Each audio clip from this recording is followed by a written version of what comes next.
Hi everyone, in front of me I've got HMD Fusion and let me share with you how to change the wallpaper on this device.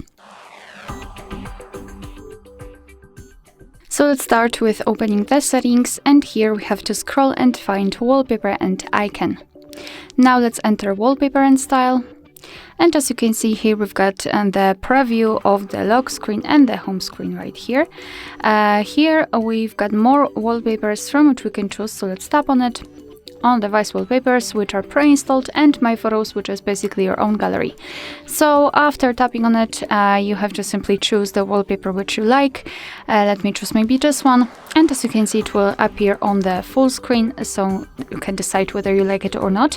If you want to set it, just tap on set wallpaper in the right upper corner right here, and now you can decide where you want to set it, so as a lock screen or both home and lock screens. So let's tap on it. And now we can go back, and as you can see, the wallpaper has been applied successfully. Alright, so that will be all. Thank you so much for watching. I hope that this video was helpful, and if it was, please hit the subscribe button and leave the thumbs up.